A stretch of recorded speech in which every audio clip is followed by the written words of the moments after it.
পাচ্ছে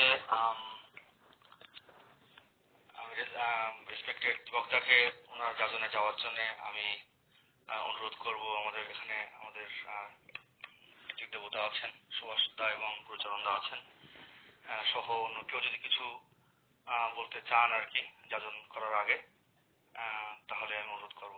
সবাই তো কিছু বলবেন?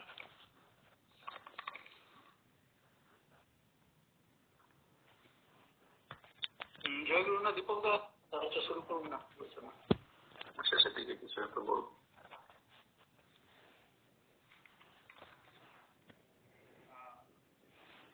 Thank you, Shwarda. Now can I request respected Deepak da, আপনি যদি আপনার মূল্যবান যাজন পরিবেশন করতে পারেন আমাদের জন্য, আমি আপনাকে অনুরোধ করছি আপনি শুরু করেন, যতক্ষণ পারেন করেন, আমাদের সময় আছে অনেক। থ্যাংক ইউ দীপক দা। জয় গুরু সবাইকে। পরম প্রেমময় পরম দয়াল শ্রী শ্রী ঠাকুর অনুকূলচন্দ্রের চরণে আমার কোটি কোটি প্রণাম। পরমাচার্য চরণে শ্রী শ্রী বড়মা, পরম পূজ্য পাদ শ্রী শ্রী বরদা, পরম পূজ্য পাদ শ্রী শ্রী আচার্যদেব, পরম পূজনীয় শ্রী শ্রী অবিন্দদার চরণে আমার কোটি কোটি প্রণাম এবং ঠাকুর পরিবারের প্রতি প্রত্যেকের প্রতি আমার কোটি কোটি প্রণাম। আর এখানে উপস্থিত আমাদের ঋত্বিক দাদা, সুভাষ দা এবং গুরুচরণ দা এবং প্রত্যেকের প্রতি আমার আন্তরিক শ্রদ্ধা এবং প্রাণবন্তিত জয় গুরু। আজ একটা শুভ দিনে আমরা ঠাকুরকে নিয়ে আনন্দ করছি। আজকে ইস্টার, গতকালকে গুড ফ্রাইডে ছিল, আমাদের জিসাস খ্রিস্টের ক্রুসিফিকেশনের ডে। আমরা যারা ঠাকুরকে নিয়ে চলি, ঠাকুরকে যারা ভালোবাসি, ঠাকুরের কম বেশি ঠাকুরের আলোচনা আমরা যেভাবে যা জেনেছি, তাতে আমরা এইটুকু বুঝতে পেরেছি যে পূর্ববর্তী যত ভগবান, যত প্রফেট এসছেন, তারা একই প্রফেট এবং সেই একই প্রফেট বারবার যুগে যুগে এসছেন। তো সেই হিসাবে ঠাকুর একটা সময় জিসাস খ্রাইস্ট রূপে এসেছিলেন এবং ঠাকুরের আজকে এত ভক্ত সারা বিশ্ব পৃথিবীতে যে ঠাকুর জীবিত থাকার সময়তেই বহু ভক্ত আমেরিকা, ইউরোপ, বিভিন্ন কান্ট্রি থেকে, অস্ট্রেলিয়া, নিউজিল্যান্ড, আফ্রিকা, নানা দেশ থেকে বহু বহু মানুষ, বিভিন্ন ধর্মের লোক, যারা জিসাস খ্রাইস্টের ভক্ত ছিল, অনেকে মুহাম্মদের ভক্ত ছিল, বিভিন্ন ধর্মের লোক, তারা ঠাকুরের সান্নিধ্য লাভ করেছে। ঠাকুরের কাছে এসে নানা প্রশ্ন উত্তর তারা জেনেছে এবং ঠাকুর এমনভাবে জিসাস খ্রাইস্ট সম্পর্কে ঠাকুরের যে ব্যাখ্যা, বাইবেলকে যেভাবে ঠাকুর ব্যাখ্যা করেছেন তাদের প্রশ্ন অনুযায়ী, ওরকম ভাবে মনে হয় কেউ ব্যাখ্যা করতে পারেনি। তারা মুগ্ধ সেই ব্যাখ্যাতে। যেরকম আমাদের রে আর্চার হাউজারম্যান, তারপরে এডমান্ড জোসেফ স্পেন্সার, তারপরে এলেন জি মিট্রাম, মাইকেল জেমস, অনেক ভক্ত, তারা এসে ঠাকুরের মুখ থেকে বাইবেলের ব্যাখ্যা, জিসাস খ্রাইস্টের সম্পর্কে যেসব তথ্য তারা পেয়েছে, তাতে তারা এটুকু একদম পরিষ্কার হয়ে গেছিল যে ইনি ঠাকুর অনুকূলচন্দ্রই জিসাস খ্রাইস্ট ছিলেন। এইটুকু তারা একদম 100% তারা গ্যারান্টি পেয়ে গেছিল ঠাকুরের সাথে আলোচনা করার মধ্যে দিয়ে, এবং তার যে দিব্য দর্শন, তা ঠাকুরের সান্নিধ্যে এসে তারা পেয়েছে, তাদের সেই আত্মদর্শন হয়ে গেছিল। যে কারণে তারা কিন্তু জিসাস খ্রাইস্টের কিন্তু প্রকৃত ভক্ত ছিল।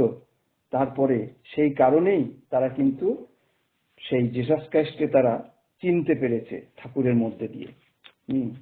তারা প্রকৃত ভক্ত ছিল বলেই জিসাস খ্রাইস্টকে খুঁজে পেয়েছে আজ ঠাকুর অনুকূলচন্দ্রের মধ্যে। তারা বুঝতে পেরেছে তারা গোড়া লোক ছিলেন না, তারা যুক্তিবাদী শিক্ষিত ব্যক্তি ছিল বহু। তো এর মধ্যে দিয়ে আমরা দেখতে পাই যে যেরকম এই যে এলেন জি মিট্রাম ঠাকুরের সাথে যখন এসেছিলেন, তিনি অনেক প্রশ্ন করেছিলেন ঠাকুরকে। একটা প্রশ্ন তিনি করেছিলেন যে গুরু ছাড়া কি ভগবানের পথে অগ্রসর হওয়া সম্ভব নয়, এটা তিনি ঠাকুরকে প্রশ্ন করেছিলেন। তো ঠাকুর তখন বলেছিলেন, যিশু বলেছেন যে none can come to the father but by me, তার মানে আমার মাধ্যম ছাড়া পরম পিতার কাছে আসতে পারে না কেউ। মানে স্পষ্ট কথা, নো কম্প্রোমাইজ। তাকে গ্রহণ করতেই হবে, কোনো আপোষ রক্ষা নয়। তাকে গ্রহণ করতেই হবে। তাকে যদি গ্রহণ না করা হয় তাহলে ফাদার বলে বা পরম পিতা বলে যা আমরা ভাবি, মানে সুপ্রিম ফাদার, তার কাছে পৌঁছানো যাবে না। এইভাবে ঠাকুর বুঝিয়ে দিয়েছেন যে তাকে গ্রহণ করতে হবে। জিসাস ক্রাইস্ট এইভাবে বলেছিলেন। তো ঠাকুর তো সেই একই ব্যক্তি এসছেন আমাদের মাঝে। তো ঠাকুরকে আমরা যদি নিয়ে চলি তাহলে কিন্তু আমাদের জীবনের কোনো কোনো সমস্যাই সমস্যা নয়। যেরকম গতকালকে আমাদের গুড ফ্রাইডে ছিল, তো গুড ফ্রাইডে সম্পর্কে ঠাকুরের মানে ক্রুশবিদ্ধ হওয়ার দিন জিসাস ক্রাইস্টের, সে ঠাকুরের মতে যখন আমাদের রিপু প্রভুর স্বার্থ এবং প্রতিষ্ঠার বিরুদ্ধে যায়, হ্যাঁ, এবং যখন আমার ইচ্ছা সেই রিপুর মতো বাধাকে অতিক্রম করে, সেই ঘটনাটি হলো ক্রুশ। তো এইভাবে কিন্তু ঠাকুর যেভাবে ব্যাখ্যা দিয়েছেন, কোথাও সেরকম ভাবে ভালোভাবে তার বাইবেলের ব্যাখ্যা পাওয়া যায়নি।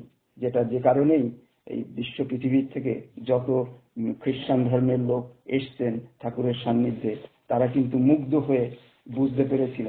হয়েছিলেন এবং বুঝতে পেরেছিলেন ইনি সেই জিসাস ক্রাইস্ট আবার এসছেন নতুন রূপে। কারণ বাইবেলে সে কথা লেখাই আছে, আই উইল কাম এগেইন। তার মানে আবার তিনি আসবেন, একটা ইন্ডিকেশন, রিইনকার্নেশনের কথা সেখানে বলা আছে। যারা যুক্তিবাদী শিক্ষিত তারা ঠিক বুঝতে পারেন, আর তাদের মধ্যে থেকেই অনেকেই তাকে গ্রহণ করে নিয়েছেন। তো এইভাবে আমরা যদি দেখি যে ঠাকুর যে আজকে আমরা যে জায়গায় এসে পৌঁছে গেছি, যে সারা বিশ্ব পৃথিবীতে একটা যুদ্ধের একটা আবহাওয়া তৈরি হয়ে গেছে, যুদ্ধ শুরুই হয়ে গেছে। এখন থার্ড ওয়ার্ল্ড ওয়ার হিসেবে যে একটা ক্যাপশন, সেটা এখনো ঠিকভাবে লাগেনি।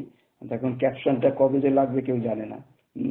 কারণ যে কোনো মুহূর্তে নিউক্লিয়ার বোম হতে পারে, নানা কিছু হতে পারে। একটা ভয়ঙ্কর একটা পরিস্থিতি আজ এসে পৌঁছেছে। এরকম পরিস্থিতি দীর্ঘ বছরের মধ্যে সেকেন্ড ওয়ার্ল্ড ওয়ারের পরে আর হয়নি, যে জায়গায় আজকে এসছে পৃথিবীটা। তো এইরকম একটা দেখুন, তো যে কারণে আমি কিছু এই যুদ্ধ বিগ্রহের উপর যে আমাদের যে এক্সপেরিয়েন্স আছে বহু ভক্তের জীবনে, সেরকম কিছুই আমি আজকে তুলে ধরার চেষ্টা করব। কারণ আমরা একটা মানে ভয়ঙ্কর একটা পরিস্থিতির মধ্যে আছি। আর যারা সেই যুদ্ধ বিগ্রহের মধ্যে আছে, আর ইরানে বলুন বা ইউক্রেনে বলুন, ওইসব কাতার নানা কান্ট্রিগুলোতে যেসব জায়গায় এফেক্ট হয়ে আছে, তারা একমাত্র, যারা এফেক্টেড লোক, তারা বুঝতে পারছে। যারা তার স্বামী সন্তান পরিবারের লোকজন হারিয়েছে, তারা বুঝতে পারছে কত কষ্ট তাদের জীবনে। তো এইরকম একটা পরিস্থিতি কিন্তু সেই সেকেন্ড ওয়ার্ল্ড ওয়ারের সময় আরো ভয়ঙ্কর রূপ হয়েছিল। এবং দেখুন এই আমাদের বার্মা একটা এফেক্টেড কান্ট্রি ছিল, ওখানে দুটো কান্ট্রি দখল করে, একবার জার্মান দখল করে আর একবার জাপান দখল করে। তো দুটো টাইমই চরম অবস্থা হয়েছিল, সেখানে প্রচুর বম্বিং, বহু কিছু হয়েছে। তা আমাদের খুবই প্রবীণ একজন ঋত্বিক, আমাদের সভাপতি ঋত্বিক কালীপদ রাহাদা, উনি ওখানে দীর্ঘ বছর থেকেছেন সেকেন্ড ওয়ার্ল্ড ওয়ারের পরে। তার মুখ থেকে অনেক ঘটনা শোনা গেছে, কারণ তিনি ঠাকুরের সান্নিধ্য লাভ করেছিলেন 25 বছর। ঠাকুরের সান্নিধ্য লাভ করেছে, প্রতি বছরই তিনি ছুটি নিয়ে ঠাকুরের সান্নিধ্যে যেতেন। তো তার মুখ থেকে অনেক ঘটনা, তার প্রকৃত ভক্ত যারা ছিল তারা কখনো কিন্তু ঠাকুরকে দেখেননি, কিন্তু দীক্ষা নেওয়ার মধ্যে দিয়ে তাদের মধ্যে সেই অনুভূতি জেগেছিল ঠাকুর সম্পর্কে। তারা তাদের যে পরম পিতাকে তারা বুঝতে পেরেছিল। তো তারা সেইভাবে তাকে কিন্তু জীবনে বাস্তবায়িত করার চেষ্টা করেছে ঠাকুরকে গ্রহণ করে, যে কারণে তাদের জীবনও রক্ষা পেয়ে গেছে। এইরকম একটু সময় দেখুন, যখন এই বার্মাতে যুদ্ধ বিগ্রহ চলছে, ওই সময় ঠাকুর তখন পাবনাতে প্রতিদিনই ঠাকুর পার্লারে বসেন, সবাই আসে। তো আমাদের একজন খুব পরিচিত এক ভক্ত, সম্ভবত ওনার নাম সুধীর দা, তা তিনি ওই বার্মাতে তখন থাকতেন, বার্মাতে কাজ করতেন। আর সুধীর দার পরিবার, মা আর কি বাংলাদেশে থাকতেন। তো যেহেতু যুদ্ধ বিগ্রহের অবস্থা, সেই সময় সুধীরদার মা এসে ঠাকুরকে এসে কান্নাকাটি করতেন ঠাকুরের কাছে, ঠাকুর ওর কি অবস্থা, কি করে কি হবে, ও কি অনেকদিন ধরে কোনো খোঁজ নেই, এরকম বম্বিং চলছে। তার নিজের সন্তান, তো সে তো দুঃখ ভরে ঠাকুরের কাছে কান্নাকাটি করছে যে কি হবে। বেঁচে ফিরতে পারবে কিনা। তো ঠাকুর প্রতিদিনই ওরকম করে এসে, তো ঠাকুর বলছে, হ্যাঁ মা চিন্তা করিস না, ঠিক ঠিক আসবে, ঠিক আসবে, চিন্তা করিস না। তো সান্ত্বনা দিতেন ঠাকুর, তিনি তো অন্তর্যামী, তিনি জানেন। তো ওই রকম পরিস্থিতির মধ্যেও যেখানে বম্বিং চলছে, বহু লোক মারা যাচ্ছে, সেখানে কিন্তু ঠাকুর বলছেন যে চিন্তা করিস না, ঠিক একদিন আসবে। তা ঠাকুর অন্তর্যামী। দেখুন এরকম একটা পরিস্থিতিতে যখন ওই রকম চলছে, মানে বহু লোক ইন্ডিয়া চলে আসছে বার্মা থেকে, হ্যাঁ, ট্রেনে করে, মানে ট্রেন ভর্তি করে করে চলে আসছে, মাঝে মাঝে ট্রেন পুরো বম্বিং করে ট্রেন উড়িয়ে দেওয়া হচ্ছে, সবকিছুই চলছে। তো ওই সময়ে যখন মানে ওইরকম একটা পরিস্থিতিতে ঘোষণা করা হলো যে আজকে একটা লাস্ট ট্রেন যাবে, এরপরে আর কোনো ট্রেন এই দেশ থেকে বেরোবে না, হ্যাঁ, ইন্ডিয়ার উদ্দেশ্যে বা অন্য বাইরে বেরোবে না। তো লাস্ট ট্রেন মানে ওই যারা আর কি ভারতীয়, বাংলাদেশি, নানা দেশের লোকজন ওখানে আছে বা বাঁচার জন্য, তারা আর কি ওই ট্রেন ধরার চেষ্টা করেছে। গাড়ি একদম ভর্তি, হ্যাঁ, কোনো ওঠার আর কোনো জায়গা নেই। আর এদিকে সুধীর বাবু, সেই দাদা, তিনিও ফিরবেন ওই ট্রেনে, কারণ ওটাই লাস্ট ট্রেন। দেশ থেকে না বেরোতে পারলে তো যে কোনো সময় মারা পড়বে, কারণ প্রচুর লোক, বোম্বিং হচ্ছে সব সময়। তো উনি কি করেছেন, শুধুমাত্র একটা ছোট একটা ইষ্টভীতির একটা ব্যাগ, ছোট্ট একটা থলি, সেইটাকে নিয়ে দৌড়ে দৌড়ে উনি মানে স্টেশনে চলে এসেছেন। স্টেশনে এসে দৌড়াতে দৌড়াতে, তখন ট্রেন ছেড়ে দিয়েছে, উনি কান্নাকাটি করতে করতে দৌড়াতে দৌড়াতে কোন রকমে একটু হ্যান্ডেল ধরেছে, মানে ভিতরে ঢোকার তো কোনো জায়গাই নেই, কোন রকমে হ্যান্ডেল ধরে ঝুলে ঝুলে চলছে। কিছুক্ষণ যাওয়ার পরে, অনেক দূর চলেছে, অনেকক্ষণ চলার পরে রাস্তার মাঝে এক জায়গায় হঠাৎ করেই ওনার হাতের থেকে ওই থলিটা পড়ে যায়, যেটার মধ্যে ইষ্টভীতির মানে অর্ঘ্য রাখা আছে। তো এই অবস্থায় ওনার তো চিন্তা হয়ে গেছে, উনি তো একজন ঠাকুরের ভক্ত এবং ইষ্টভীতি, দৈনন্দিন ইষ্টভীতি করে, এটা তার জীবনের একটা প্রতিদিনের কাজ। তো উনি তো থলিটা হাত থেকে যখন পড়ে গেছে, আর রাতের অন্ধকারে তার উপরে, তো উনি কান্নাকাটি শুরু করেছে হ্যান্ডেল ধরেই, বলছে আমি নামবো, আমি নামবো, আমার আমার ইষ্টভীতির ব্যাগ পড়ে গেছে। বাকি এবার যারা আশেপাশে রয়েছে সবাই হই হট্টগোল করছে, না তুমি নেবো না, নামলে মারা পড়ে যাবে, এখন গাড়ি চলছে, মারা পড়ে যাবে। তো উনি তো কান্নাকাটি শুরু করে দিয়েছে যে আমি নামবো, আমি নামবো। তো এইরকম অবস্থায় দেখুন পরম পিতা, তার কথা ডাক শুনতে পেরেছেন যে তার ইষ্টভীতির থলি পড়ে যাওয়ায় তার মধ্যে একটা ভয়ঙ্কর একটা হচ্ছে, মানে চিন্তা হয়ে গেছে যে কি করে আমার ইষ্টভীতির পয়সা পড়ে গেছে, ঠাকুরের ভোগের মধ্যে আছে। এতটাই সে ইষ্টপ্রেমী, ওইটা তার কাছে বিরাট, তার জীবনটা কোনো ব্যাপার নয়। তো ওই কান্নাকাটি করতে করতে হঠাৎ দেখা গেল গাড়িটা স্লো হচ্ছে, ধীরে ধীরে স্লো হতে হতে গাড়িটা থেমে গেল মাঝ রাস্তায় একটা অন্ধকারের রাতে। ওই গাড়ি থামার সাথে সাথে উনি নেমে পিছনে দৌড়াতে শুরু করলো। দৌড়াতে দৌড়াতে দৌড়াতে দৌড়াতে ব্যাগটা পেয়েছে। পেয়ে যখন হলো, উনি আস্তে আস্তে ট্রেন তো ছেড়ে দিয়েছে, ট্রেন ছেড়ে দিয়েছে তার আগেই, উনি আসার আগেই, কারণ তো অনেক পিছনে চলে গেছিলেন। তো চলে গেলে উনি ওই রেল লাইন ধরে ধরে পরবর্তী যে সামনে স্টেশন সেই অবধি এসছেন ওই রাতের মধ্যে। অনেক রাতে তখন উনি ওই স্টেশনে এসে স্টেশন মাস্টারের ওখানে এসে খোঁজ খবর নিচ্ছেন যে আমি তো এরকম এই ট্রেনে ফেরা দিয়েছিল, তো এরপরে আর কিভাবে আমি যেতে পারি, কোন ট্রেন কি যা আছে। তো উনি তখন স্টেশন মাস্টার ওখানে জানতে পারলেন যে আগে যে ট্রেনটা এসছিল সেই ট্রেনটা সামনে গিয়ে পুরো বম্বিং করে পুরো হয়ে গেছে, পুরো বম মেরে পুরোটা উড়ে গেছে ট্রেনটা, সমস্ত লোক মারা গেছে সেই ট্রেনে। তো দেখুন ঠাকুর কিভাবে মানে তার ভক্তকে রক্ষা করেন, তার ইষ্টভীতির থলিটা হাত থেকে পড়ার মাধ্যমে তাকেও আবার নামিয়েও দিলেন, গাড়িটা থামিয়ে। এগুলো আমরা ভাবি মিরাকেল, অন্তর্যামীর এগুলো লীলা। তিনি সব পারেন। মানুষের যদি সেই আন্তরিক ভক্তি ভালোবাসা থাকে তখন কিন্তু মানে অসম্ভবটা সম্ভব হয়ে পড়ে। তো সেই রকমই হয়েছিল এবং তার জীবনও রক্ষা পেয়ে গেল।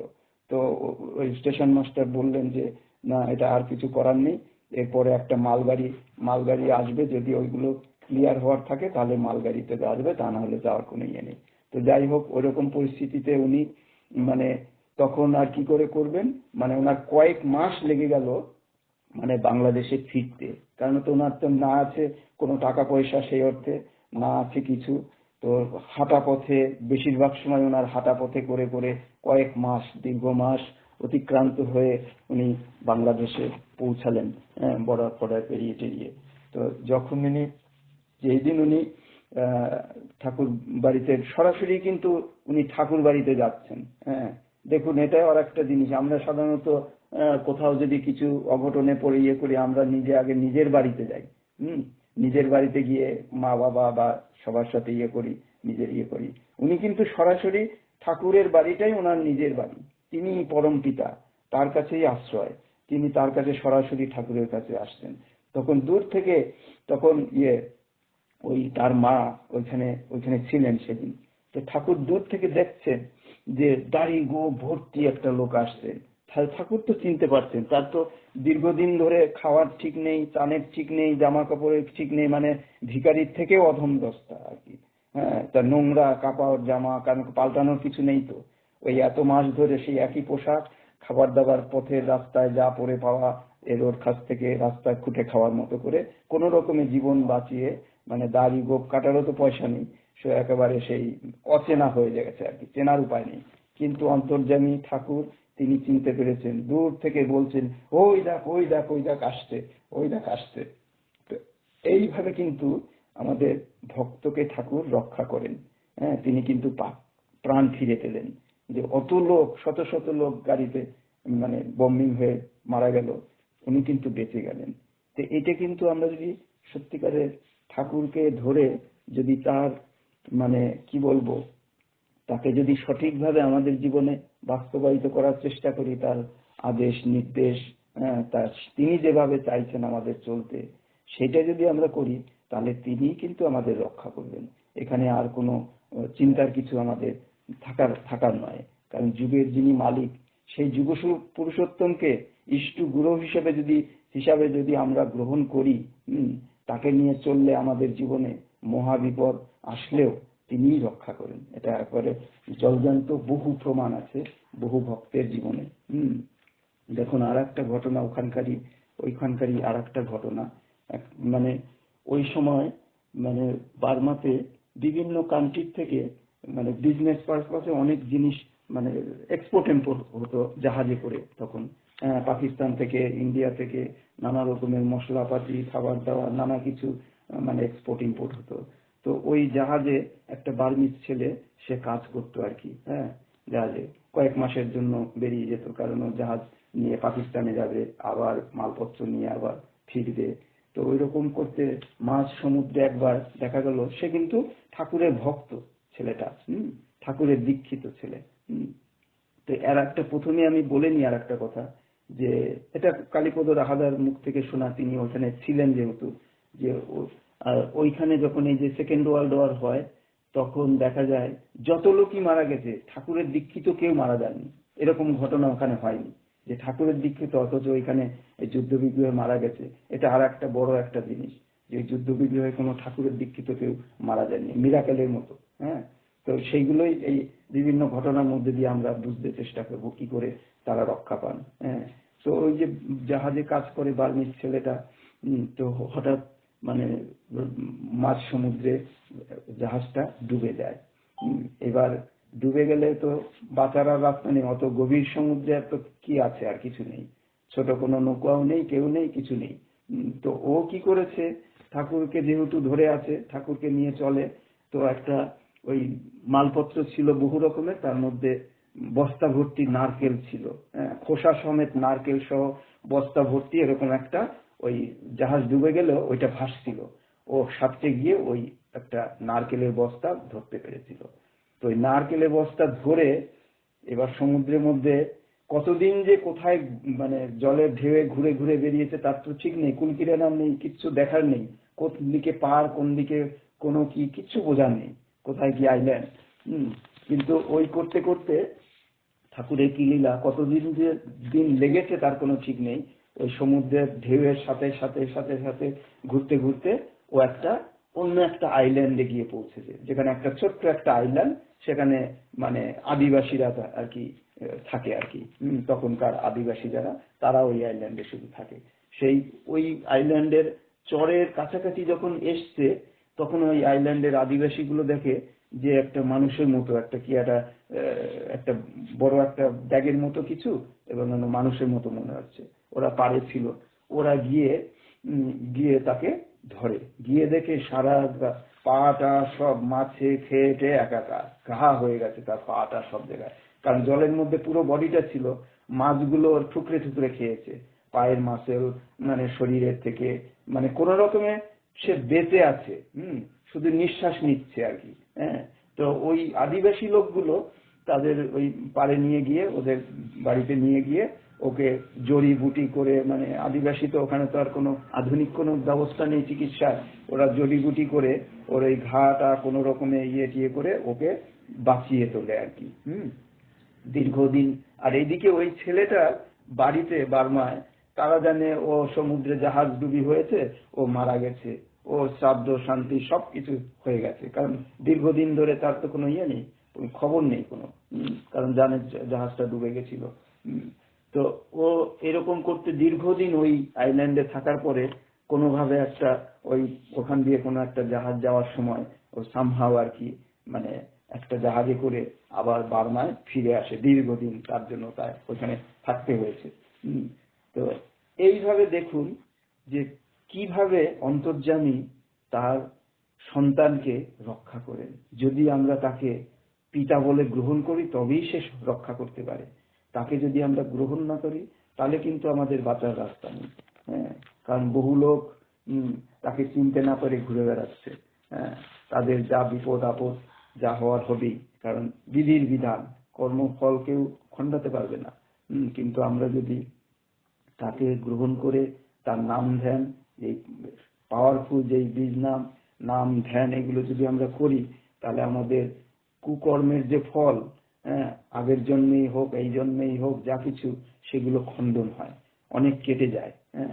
মানে বড় কিছু হওয়ার থাকলে ছোটর মধ্যে বেরিয়ে যায়। এটা ঠাকুরেরই মানে বলা এইভাবে, যে সবকিছু খণ্ডন হতে পারে যদি সেই পরম পিতাকে ধরে চলা যায়। তো এইভাবে দেখা যায় বিভিন্ন ঘটনার মধ্যে দিয়ে, বিভিন্ন ঘটনার মধ্যে দিয়ে আমরা কিন্তু তাকে বুঝতে পারি যে তিনি যে পরম পিতা, এবং তিনি যে যুগপুরুষোত্তম, তার নাম যে শ্রেষ্ঠ নাম আজকে এই যুগে, কিন্তু এই যারা ধরেছে আর তারা যারা বিপদ থেকে উদ্ধার পেয়েছে, তারা কিন্তু প্রকৃতভাবে ফিল করতে পারে। তো এরকম দেখুন এই বার্মাতে আর একটা ঘটনা, যখন মানে দুবার আর কি বার্মাকে দখল করে, একবার জার্মান, একবার জাপান। তো দেখুন ওখানে যারা ভক্ত ছিল, তারা কিন্তু কেউই ঠাকুরকে দেখেননি, যদিও ঠাকুর তখনও জীবিত ছিলেন বাংলাদেশে, কিন্তু তাদের সৌভাগ্য হয়নি। তারা বেশিরভাগই ওই বার্মাতেই থাকতেন, কাজকর্ম করতেন। তো একজন ঋত্বিকের মাধ্যমে তারা কিন্তু দীক্ষা পায়। পরবর্তী সময়ে রাহাদা ঋত্বিক হন, কিন্তু ওইখানে থাকার সময় হয়নি।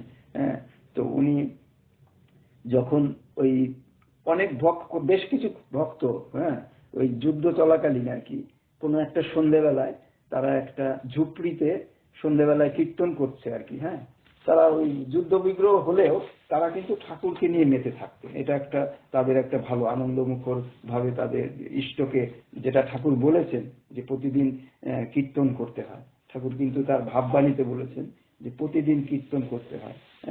কীর্তনে আমাদের সেই চরম অবস্থায় নিয়ে যেতে পারে। তো তারা যাই হোক, তারা কিন্তু প্রতিদিন ওই কীর্তন করতেন দল বেঁধে আর কি, কোনো একটা ঝুপড়িতে রাতের বেলায় ওই টিম টিম করে আলো জ্বালিয়ে, প্রদীপ জ্বালিয়ে ও কীর্তন করছে। আর একটা জিনিস হচ্ছে যে যখন এই বম্বিং হয়, যে মানে বোমারু বিমান আসে, আগে একটা বিমান এসে সাইরেন বাজিয়ে চলে যায়। সাইরেন বাজিয়ে চলে যায় মানে তার মানে পরে আর একটা বম্বিং হওয়ার সম্ভাবনা। তো ওই সাইরেন যখন বানায়, তখন সবাই অ্যালার্ট হয়ে যায়, কে কোথায় থাকবে সেগুলো যায়, যার যার মতো ঘর থেকে বেরিয়ে পড়ে, কোনো বাংকারে চলে যায়, এখানে ওখানে করে। আর সেইগুলো করার জন্য তখনকার জাপানি সোলজার যারা ছিল, তারা ওইগুলো হেল্প করতো। তারা এসে ওই যে কেউ যদি ঘরের মধ্যে থাকে, তাদের টেনে টুনে বের করে, তাদের মানে ওয়ার্নিং দেয় যে তাড়াতাড়ি বেরিয়ে পড়ো, এক্ষুনি যুদ্ধ বিমান আসবে, ওটা করবে, বম ফেলবে। তো ওরা যখন কীর্তন করছে ওই সময় একটা বিমান এসে সাইরেন বাজিয়ে চলে গেছে ওই এলাকাতে। তখন ওরা এদিকে কীর্তন করছে, আওয়াজে বুঝতে পেরেছে বাইরের থেকে জার্মান সৈন্য, জাপানি সৈন্যগুলো ছুটে এসছে কয়েকজন, এসে ওদের বলছে তোমরা বেরো। ওদের ভাষা ঠিকভাবেও বুঝতে পারছে না, কারণ ওরা তো অতটা জাপানি ভাষা শিখে উঠতে পারেনি, কিন্তু চেষ্টা করছে ওদের বের করা। ওরা কিন্তু কীর্তনে মাতোয়ারা হয়ে, মানে যদিও সোলজার, তারপরেও দেখুন তারা কিন্তু পরোয়া করছে না। হ্যাঁ, এবার সোলজার গুলো ওদের হাত ধরে টেনে বের করার চেষ্টা করছে, আর ওরাও হাত জোরদার করে, মানে ধস্তাধস্তির মতো অনেকটা।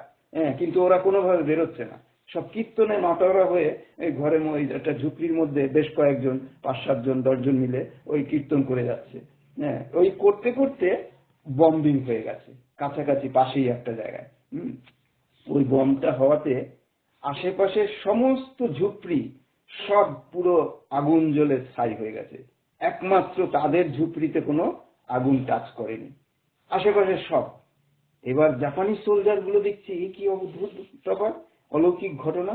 ওরাও দেখতে পেয়েছে বম হওয়ার পরে, তারা তো কীর্তন থামিয়ে দেখেছে কি অবস্থা। ও দেখে যে এই ঝুপড়িটাতে আমরা যেটাতে আছি এটাই একমাত্র রক্ষা পেয়েছে, বাকি সব জ্বলে পুড়ে ছারখার হচ্ছে। হ্যাঁ, তখন এই যে কীর্তন করে যে ভক্তরা ঠাকুরের, তখন জাপানি সোলজারদের ওদের ভাষাতেই বলছে, দেখো দেখো তোমরা, হ্যাঁ আমরা কীর্তন করছি, এই ঠাকুরের কীর্তন, এই কারণে তিনি আমাদের রক্ষা করেছে। হ্যাঁ, তাদের ভাষা ওইভাবে তাদেরকে জাপানি সোলজারকে বোঝাচ্ছে। হ্যাঁ, তো জাপানি সোলজার গুলো মোহিত হয়ে গেছে, তারা বুঝতে পেরেছে যে এদের একটা বিশেষ লীলা আছে, এদের এটা অপার একটা দৈবী কিছু একটা ঘটে গেল, যে এইখানে একমাত্র হয়নি। আমরা এদেরকে বের করার চেষ্টা করলাম, অথচ এরাই কিন্তু একমাত্র বেঁচে গেল, আমরা সহ। তখন ওরা বুঝতে পেরেছে জাপানি সোলজার নম্র হয়ে গেছে ওদের প্রতি। তখন বলছে প্রণাম করো প্রণাম করো। ওরা জাপানি সোলজারদের বলছে, এই যে ফটো ঠাকুরের ফটো দেখে বলছে একে প্রণাম করো। ওরা নিজেরা প্রণাম করছে, ওদেরকেও প্রণাম করাচ্ছে যে করো, ইনার জন্য আমরা বেঁচে গেছি সবাই। এইভাবে দেখুন যে ঠাকুরকে নিয়ে যদি মাতোয়ারা হয়ে থাকা যায়, তাহলে মনে হয় আর আমাদের সমস্যা নেই। যত যুদ্ধ বিগ্রহ যা কিছুই পরিস্থিতি আসুক, কারণ আজকের দিনে কোনো গ্যারান্টি নেই কি হতে যাচ্ছে সারা পৃথিবীতে। একটা পাগলামি চিন্তা ভাবনার মধ্যে দিয়েই মানুষ যুদ্ধ শুরু করে দিচ্ছে, তার কোনো তালগোল ঠিক নেই। তা আমাদের এই পরিস্থিতির মধ্যে দিয়ে দেখুন, আমি আর একটা ঘটনা বলবো। সে বার্মাতেই তখন যুদ্ধ বিগ্রহের পরের ঘটনা আর কি। যুদ্ধ বিগ্রহ পরের নয়, ঘটনাটা যেটা হচ্ছে সেটা হচ্ছে, মানে রাহাদা নিজে সেখানে ছিলেন, আমাদের প্রবীণ ঋত্বিক। 102 বছর তার বয়স। তিনি ঘটনাটা বললেন, ওনার প্রেজেন্সে ঘটনাটা, কাহিনীটা উনি শুনলেন একটা ভক্তের কাছ থেকে। তো ওনারা তখন ওই মানে বার্মাতে সাবারবান এলাকাগুলোতে সিটির থেকে অনেকটা দূরে সৎসঙ্গ করতে যেতেন প্রায় দিনই রাতের বেলায়। তো বেশ কয়েকজন মিলে সৎসঙ্গ করে ওই মানে দূরবর্তী ওই সাবারবান এলাকার থেকে ফিরছে, মাঠের মধ্যে দিয়ে হেঁটে হেঁটে সিটিতে আসবে। আস্তে আস্তে ওই সবাই গল্প করছে যে যার মতো ঠাকুরকে নিয়ে নানা রকমের গল্প। রাহাদাও করছেন, তার কারণ কি তিনি ঠাকুরের সান্নিধ্য লাভ করা ব্যক্তি ওখানে একমাত্র। তিনি ঠাকুরের সাথে কথা বলেছেন বহুবার, তিনি ঠাকুরের সান্নিধ্য লাভ করেছেন। তো যে কারণে তারা ওনাকে একেবারে খুব গোসাইয়ের মতো মনে করে, যে ইনি একমাত্র ঠাকুরের দর্শনকারী লোক, তাকে শ্রদ্ধা করে ভালোবাসে সবাই। তো উনি নানা রকমের কাহিনী ঠাকুর সম্পর্কে বলছেন, আর সবাই বলতে বলতে একজন ভক্ত ওর মধ্যে থেকে, সে একজন মানে দুধ বিক্রেতা, মিল্কম্যান। সে বলছে, হঠাৎ করে বলছে, এই দাঁড়ান দাঁড়ান দাঁড়ান দাঁড়ান। এই বলে ওই রাস্তার কাছেই, মানে মাঠের মধ্যে দিয়ে আসছে, একটা পাশে একটা বড় একটা গাছ, বিরাট একটা বড় গাছ, বলছে যে ওই গাছটাকে দেখাচ্ছে। উনি বলছে যে এই গাছটা আমাকে বাঁচিয়েছে, এই গাছটা আমাকে বাঁচিয়েছে, এই গাছেই ঠাকুর ছিলেন, এই গাছেই ঠাকুর বসেছিলেন, তাই আমি রক্ষা পেয়ে গেছি আজ যুদ্ধ বিগ্রহের মধ্যে থেকে। তো ঘটনা উনি তখন বলছেন যে যখন এই মানে সাইরেন বাজিয়ে যায়, বোম্বিং করার আগে একটা যুদ্ধ বিমান এসে, তখন সবাইকে ওই সোলজাররা এসে সবাইকে ওই বাংকারে ঢুকিয়ে দেয়। ওই কাছাকাছি একটা বাংকার ছিল, উনি তখন দুধ বেচে মাথায় দুধ বেচে, তো মাথায় ওনার একটা দুধের ড্রাম ভর্তি দুধ নিয়ে ওইখান দিয়ে উনি তখন আসছিলেন। হ্যাঁ, এবার সোলজার যেহেতু সবাইকে ওই বাংকারে ঢুকাচ্ছে, সবাই ঢুকছে, মানে শুধু মানুষ নয়, গরু ছাগল সবকিছু ওর মধ্যে ঢুকছে। আর সে অবস্থা তো পরিচ্ছন্নতার কোনো ব্যাপার নেই, গরু ছাগলের সবাই ওর মধ্যেই পায়খানা করছে, সে দুর্গন্ধ, মানে সে থাকার অবস্থা না সে বাংকারের ভিতরে। তো কিন্তু বাঁচার জন্য সবাই ঢুকছে, উনিও ঢুকেছেন। হ্যাঁ, দুধের মানে ড্রামটাকে নিয়ে কিছুক্ষণ বাদে উনি ভাবছে না, এর মধ্যে তো থাকা যাবে না। হ্যাঁ, উনি কিন্তু ওই নিজের থেকেই ওখান থেকে বেরিয়ে আসলেন। হ্যাঁ, রিস্ক নিয়ে ঠাকুরের নাম করতে করতে, যে না, এর ভিতরে থাকা যাবে না, মানে আনহাইজেনিক, মানে আনহেলদি, মানে গোবর টবর ভর্তি, তো চোনা ফোনা সব। তো উনি বেরিয়ে এসে ওই কিছুটা হাঁটতে হাঁটতে এসে ওই গাছের তলায় এসে দাঁড়িয়েছেন। আর তখনই ওই বম্বিংটা হয়ে গেছে ওইখানে, ওই পুরো যেখানে ওই বাংকারটা ওর কাছাকাছি জায়গায় বম্বিং হয়ে গেছে। বম্বিং হয়ে পুরো ওখানে বেশিরভাগ লোকই মারা গেছে। আর ওই যেহেতু কাছেই বম্বিংটা হয়েছে, ওই এত জোরে আওয়াজ হয়েছে যে ওনার কান স্তব্ধ হয়ে গেছে, আর উনি ওইখানেই পড়ে গেছেন, পুরো দুধের মানে জারটা নিয়ে মাথার থেকে পড়ে উনি ওখানেই অজ্ঞান হয়ে গেছে। আর অজ্ঞান হয়ে ওই দুধ গড়িয়ে গড়িয়ে ওনার মাথায়ও আসছে, সারা গা ভিজে যাচ্ছে ওই দুধে।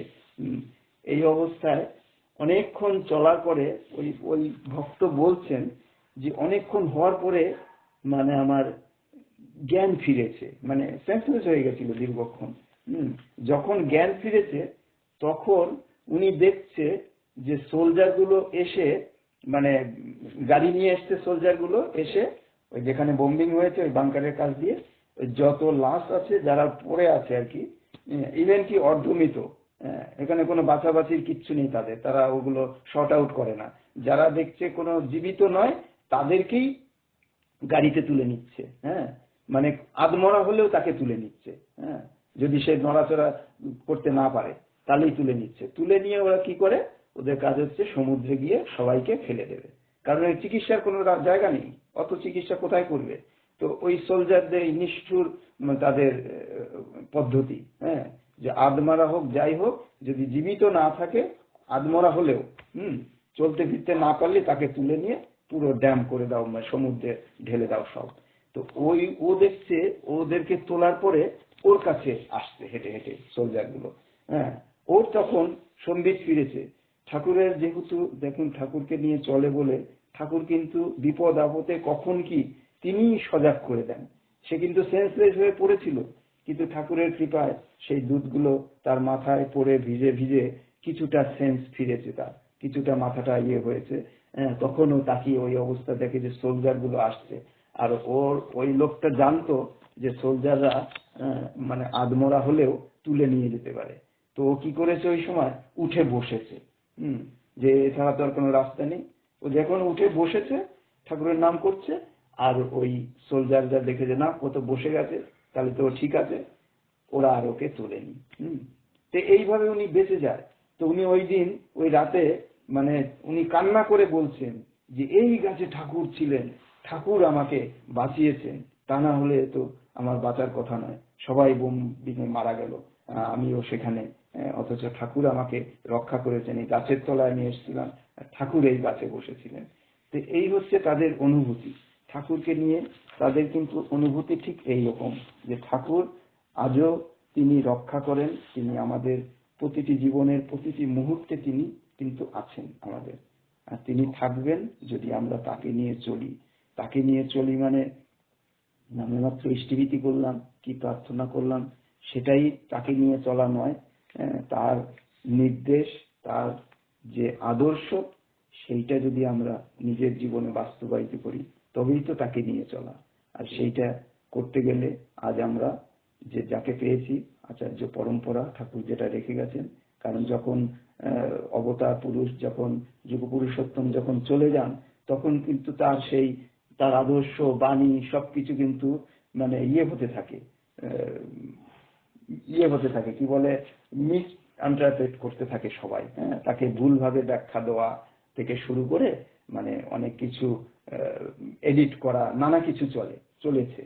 যুগে যুগে দেখা গেছে ধর্মগ্রন্থগুলোতেও, কারণ এক একটা কান্ট্রির গ্রন্থ এক এক রকম। উদাহরণ হিসেবে বলি, যখন কথাটা বললামই যে এরা যে মানুষে যে ধর্মগ্রন্থকেও পাল্টায়, সেটার একটা ছোট এর মাঝেই উদাহরণটা দিয়ে দিই। যে দেখুন, আমাদের কোরআন একটা ধর্মগ্রন্থ, সারা বিশ্ব পৃথিবীর যে কোরআন, সেই কোরআনের থেকে ইরানের কোরআনটা টোটালি আলাদা। হ্যাঁ, কারণ কি, ইরানের কোরআনে কি লেখা আছে, ওটা একটা অন্য ঘটনা। আমি আমার বাস্তব অভিজ্ঞতা, আমার একজন মুসলিম আমার একজন ট্রেড ওয়ার্কার আমার সাথে পরিচিত ছিল, সে তার কাহিনী বলেছে। দেখা যায় যে মানে ইরানের কোরআনে মানে মোহাম্মদকে প্রফেট হিসেবে একসেপ্ট করছে না। সারা দুনিয়ার কোরআনের মধ্যে প্রফেট হচ্ছে মোহাম্মদ, হযরত মোহাম্মদ, লর্ড হযরত মোহাম্মদ। কিন্তু ইরানের কোরআনে ওখানে তার একজন বড় ভক্ত ছিল আলী, তাকে তারা প্রফেট হিসাবে লিখেছে, ওই কোরআনের মধ্যে লিখেই রেখেছে সেটা। হ্যাঁ, তার মানে কি, এরা এডিট করে নিজের সুবিধা মতো মানে ধর্মগ্রন্থ, এরকম নামকরা ধর্মগ্রন্থকেও পাল্টে ফেলতে পারে। ওটা একটা কাহিনী আছে, অন্য প্রসঙ্গে বলা যাবে, জাস্ট আমি এটা টাচ করে গেলাম যে ধর্মগ্রন্থ যে পাল্টায়। হ্যাঁ, এবং সেটা ওটা যে হয়েছে সেটাও পরীক্ষিত ভাবে, ওই যে যার কথা বলছি, আমার একজন ট্রেড ওয়ার্কার, সে নিজে তার একজন মানে মুসলিম, একজন হোমরা চন্দ্র একজন মুসলিমের সাথে তার একটা ফ্রেন্ডশিপ ছিল, সে তাকে বই খুলে দেখিয়ে, দেখো এই বইটা এইখানে এইটা, আর ওই বইয়ে ওদের কোরআনে দেখো এরকম আলাদা, ওরা মোহাম্মদ মানে আলীকে প্রফেট হিসেবে অ্যাকসেপ্ট করতে। এরকম দেখা যায় বিভিন্ন ধর্মগ্রন্থে কিন্তু অনেক মানে এডিট করে তাকে দাঁড় করানোর চেষ্টা করে তাদের স্বার্থ সিদ্ধির জন্য। তো যাই হোক, এই কারণে আমাদের ঠাকুর অনুকূলচন্দ্র তিনি জানেন, কারণ তিনি এক সময় মোহাম্মদ হয়ে এসেছিলেন, তিনি জেসাস খ্রিস্ট হয়ে এসেছিলেন, তিনি শ্রীকৃষ্ণ হয়ে এসেছিলেন, তিনি রামচন্দ্র হয়ে এসেছিলেন, তিনি বুদ্ধ, চৈতন্য, শ্রীরামকৃষ্ণ, তার বিভিন্ন সময়ে বিভিন্ন রূপ। তো তিনি জানেন তার কোন কোন সময়ে কি হয়েছে, তার ধর্মগ্রন্থেই বা কি, তার সব জানা। তো যে কারণে এই যুগে এসে তিনি তার প্রতিটি ধর্মগ্রন্থই উনি যা বাণী দিয়েছেন, সবগুলো তার অবস্থায়, জীবিত অবস্থায় প্রিন্ট করে গেছেন, যাতে পরে কেউ এডিট করতে না পারে, ভুল কিছু না করতে পারে। শুধু তাই, সেটা করেই তিনি ক্ষান্ত থাকেননি, তিনি আচার্য পরম্পরাকে রেখে গেছেন। আচার্য পরম্পরা এমনই একটা জিনিস যে ঠাকুরের আদর্শ, ঠাকুরের বাণী সবকিছুকে সঠিকভাবে ব্যাখ্যা দেওয়া, যুগ উপযোগী করে পরম পূজ্যপাদ বরদা ব্যাখ্যা দিয়ে গেছেন সত্যানুসরণের বাণীগুলোকে। আজকে আমরা দেখতে পাচ্ছি বর্তমান আচার্যদের যেভাবে ব্যাখ্যা দিচ্ছেন, মানে মাথা ঘুরে যাওয়ার মতো অবস্থা, এত সুন্দরভাবে বাস্তব পরিপ্রেক্ষিতে তিনি ব্যাখ্যাগুলো দিচ্ছেন। মাঝে মাঝে দেখি তার বাণীগুলোর ব্যাখ্যা, ঠাকুরের সত্যানুসরণ বিভিন্ন গ্রন্থের যে বাণীগুলোকে তুলে তুলে উনি নিজের মতো করে ব্যাখ্যা দিচ্ছেন বর্তমান প্রেক্ষাপটে। মানে সত্যিকারের এইগুলোর কারণেই এই আচার্য পরম্পরার প্রয়োজনীয়তা। তা নাহলে আমরা ওই সত্যানুসরণ পড়বো, আমাদের মতো করে একটা ব্যাখ্যা করব, হ্যাঁ, তাতে দেখা যাবে আমাদের স্বার্থ সিদ্ধি হচ্ছে। ওই ব্যাখ্যাটা এমন ভাবে করলাম যে আমার ব্যক্তিগত স্বার্থ সিদ্ধি, সেখানে ঠাকুর যেটা বলেছেন সেটার সাথে ম্যাচ করছে না। তো এইগুলো ধরিয়ে দেওয়ার কেউ নেই, একমাত্র আচার্যদেব। উনি আমাদের যেভাবে বুঝিয়ে দিচ্ছেন ব্যাখ্যা দিয়ে, হাজার হাজার লক্ষ লক্ষ লোকের মধ্যে দিয়ে আমরা তার যে বাণীগুলো পাচ্ছি, ওটার মধ্যে দিয়ে কিন্তু আমরা ঠাকুরকে সঠিকভাবে বুঝতে পারবো এবং তাকে নিয়ে চলতে পারবো। এইভাবে যদি আমরা আচার্য পরম্পরাকে মানে শ্রদ্ধা এবং গুরুত্ব দিয়ে চলি, তাহলে আমরাই কিন্তু ঠাকুরের পথে চলতে পারবো সঠিকভাবে। এটাই হচ্ছে আমাদের এখন থেকে এটাই আমাদের নাম ধ্যান যা কিছুই, যে আচার্য পরম্পরাকে সামনে রেখে তার আদেশ নির্দেশকে মান্যতা দিয়ে তার ব্যাখ্যাগুলো আমাদের জীবনে যাতে কার্যকারীভাবে রূপ নেয়, ঠাকুরকে যাতে আমরা সঠিকভাবে বুঝতে পারি, তাকে নিয়ে যাতে চলতে পারি, এটাই আমার বলার ছিল। আজকে আর বেশি দীর্ঘায়িত করবো না। জয়গুরু সবাইকে, সবাই ভালো থাকবেন। আর যখন যে পরিস্থিতি আসুক, ঠাকুরকে নিয়ে চলবেন, ইষ্টভীতি ছাড়বেন না। ইষ্টভীতি হচ্ছে নিকুম্ভিলা যজ্ঞের মতো, আমাদের অকাল মৃত্যু থেকে আমাদের বাঁচিয়ে দেবে, বিপদ আপদ সবকিছু তিনিই রক্ষা করবেন। ইষ্টভীতি যেন রেগুলার চলে, নাম ধ্যানও যাতে চলে, প্রার্থনাও যাতে চলে, আর তার আদর্শ যাতে আমরা একটু একটু হলেও নিজেদের জীবনে যাতে বাস্তবায়িত করি। এটা যদি করি তবেই আমরা ঠাকুরের পথে আছি। জয় গুরু সবাইকে, জয় গুরু। জয় গুরু, বন্দে পুরুষোত্তম, বন্দে পুরুষোত্তম, জয় গুরু।